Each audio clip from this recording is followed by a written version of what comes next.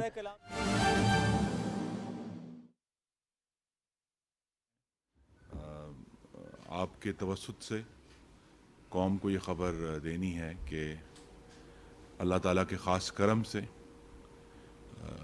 ملک میں بجلی کا جو نظام جس میں کل تعطل آیا تھا وہ مکمل طور پر بحال کر دیا گیا ہے. اس بحالی کا آغاز کل سے پہر میں اور شب میں کر دیا گیا تھا، لیکن رات کے دوران جو رہے سہے بھی ہمارے علاقے تھے تو ملک میں خواتین حضرات 1112 گرڈ سٹیشن ہیں اور ہاں جی مکمل وہ 1112 کے مکمل طور پر اب وہ بحال ہیں اور کوئی گرڈ سٹیشن ایسا نہیں ہے جو انرجائز نہ ہوا ہو.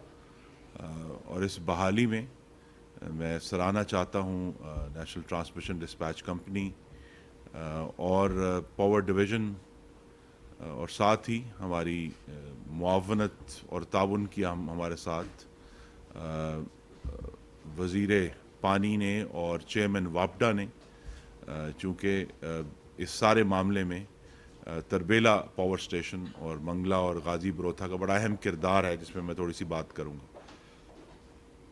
تو ہم نے کچھ جو ہمیں کل جو وسیع بریک ڈاؤن ہوا اس میں ہمیں کچھ بیچ میں ایک ریلیف تھا کہ وارسک ڈیم چل رہا تھا جس کی وجہ سے پشاور اور اسلام آباد ریجن کے کچھ علاقوں میں تمام وقت بجلی موجود رہی.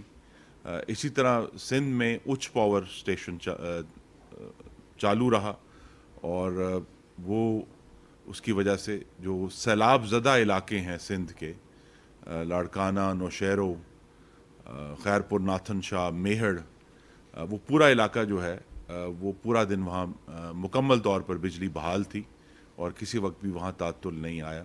اور اسی کو ہم نے استعمال کیا بلوچستان کے جو مشرقی علاقے ہیں جو سیلاب زدہ ہیں ان کو بھی بجلی دینے کے لیے. تو وہاں پورا دن جو سندھ اور بلوچستان کے سیلاب زدہ علاقے تھے وہاں بجلی موجود رہی. ہمیں کچھ چیلنج آیا جو کہ ایک ٹیکنیکل چیلنج ہے کل صبح جب 7:30 بجے کہ ہمارے جو شمال اور جنوب کی جو ٹرانسمیشن لائن ہے اس میں ایک وولٹیج سوئنگ آیا، ایک اتار چڑھاؤ ہوا وولٹیج کا، جس کی وجہ ابھی تک ہمیں مخصوص طور پر معلوم نہیں ہو سکی.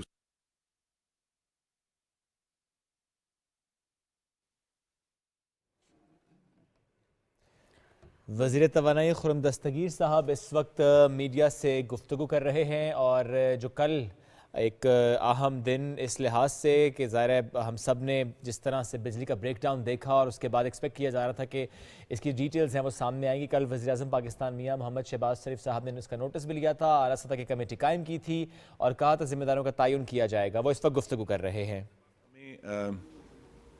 چیلنج یہ درپیش ہے جس پر کچھ لطیفے بھی بنے کہ پاور پلانٹس کو دوبارہ چلانے کے لیے بھی انہیں بیرونی طور پر بجلی کی ضرورت پڑتی ہے. تو اس کے لیے ہمارا جو انحصار ہے وہ تربیلا کے اوپر ہے. تربیلا میں وہ جو کہ پن بجلی کا پلانٹ ہے تو لہذا وہاں وہ کیپیبلٹی ہے کہ وہ تربیلا کو دوبارہ چلا کر پھر باقی پاور پلانٹس کو تھوڑی تھوڑی بجلی فراہم کی جاتی ہے جس کے ذریعے وہ پھر اپنا سسٹم آن کر لیتے ہیں. تو اس میں کچھ تعطل آیا. ایک ٹیکنیکل چیلنج ہمیں درپیش ہوا تربیلا اور منگلا کے درمیان. جو سنکرونائزیشن ہے یعنی آپ نے بجلی کے جو نظام ہے اس کو ہم گام کرنا ہے، ہم قدم کرنا ہے، سنکرونائز کرنا ہے. اس سنکرونائزیشن میں کچھ تاخیر ہوئی لیکن اللہ تعالیٰ کے کرم سے اور